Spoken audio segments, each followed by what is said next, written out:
قوانین جو ہوتے ہیں نا وہ ہوتے بھی انسان کے فائدے کے لیے، اس سے فائدے بہت سارے ہوتے ہیں، جیسے اجتماعیت حاصل ہوتی ہے، آپ ایک گروپ میں کام کر سکتے ہیں، اس میں برابری کا سلوک، یہ بھی بہت ضروری ہے۔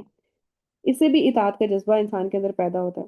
اگر قانون فائدہ مند چیز نہ ہوتا نا تو ہمیشہ سے اس کا وجود نہ ہوتا، ایون انسان، ہم شریعت کو قانون، ہمارا قانون تو شریعت ہی ہے نا، تو ہم قوانین کو، شریعت کے علاوہ بھی اگر انسان بھی ہو نا، اس پہ شریعت نہ اتری ہو، تب بھی وہ قوانین کے ذریعے انسان جو ہے نا اپنے معاملہ چلا سکتا ہے، ورنہ نہیں۔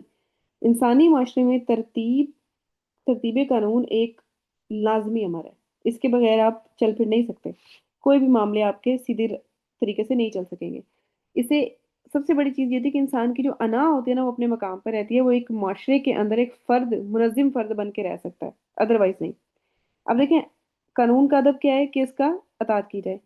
اب ہمارا جو، جیسے پاکستان کا کانسٹیٹیوشن ہے، اگر آپ کانسٹیٹیوشن کبھی کھول کے دیکھیں نا، اس میں سب سے اوپر یہی لکھا ہوتا ہے نا کہ یہ قرآن کے مطابق ہے ہمارا constitution, according to the constitution. تو دیکھیں اس میں بہت سے قوانین ہیں جو قرآن کے مطابق بنے ہیں، لیکن ہر شخص ان کو توڑنے پر کمر بستہ ہے۔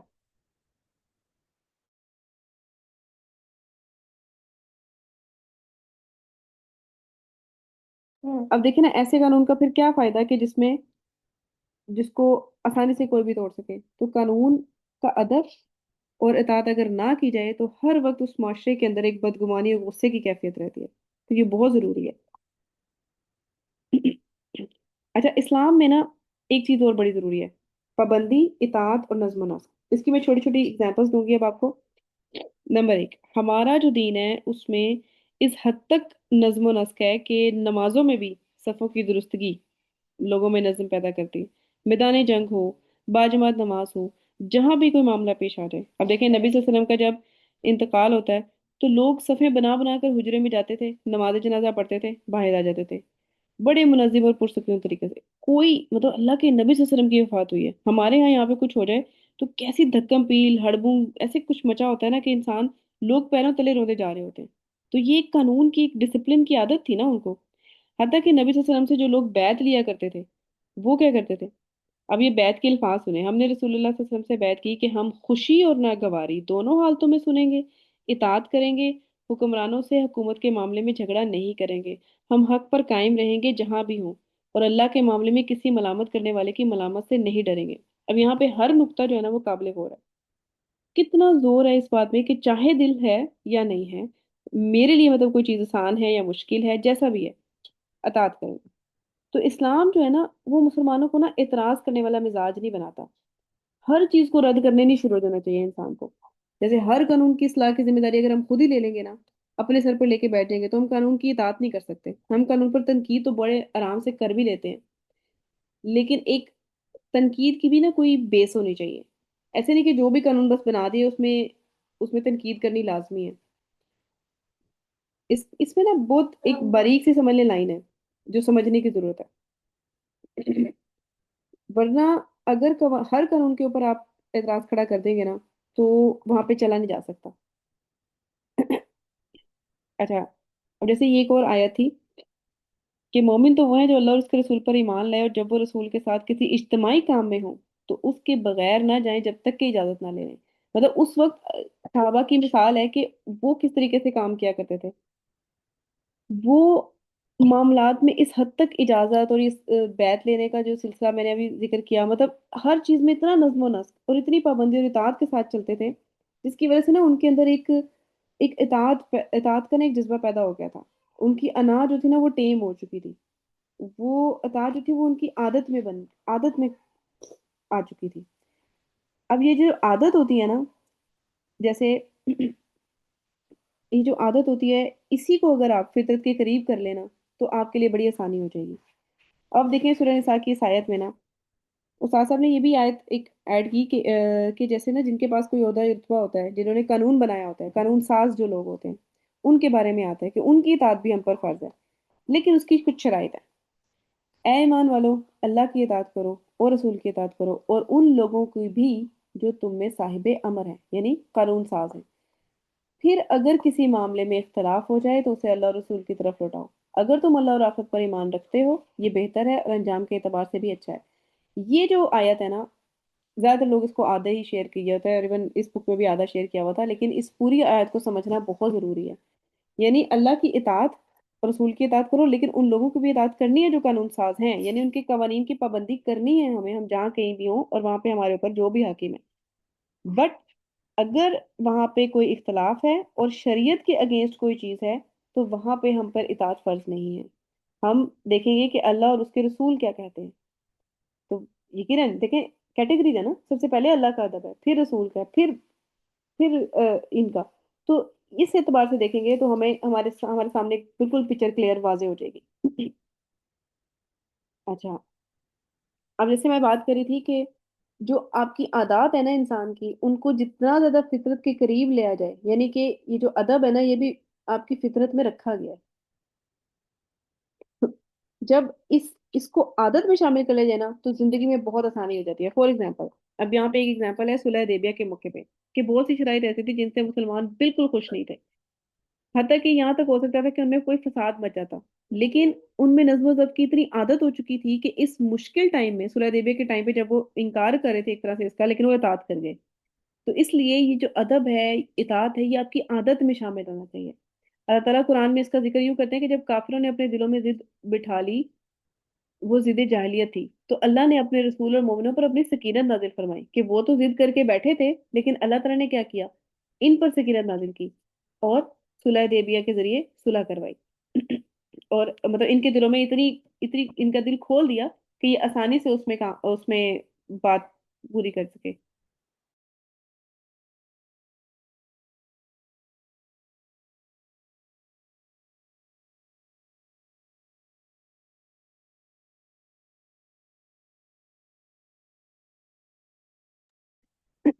اچھا، سوری فار ڈسٹربنس، اصل میں بچے بار بار آ رہے ہیں.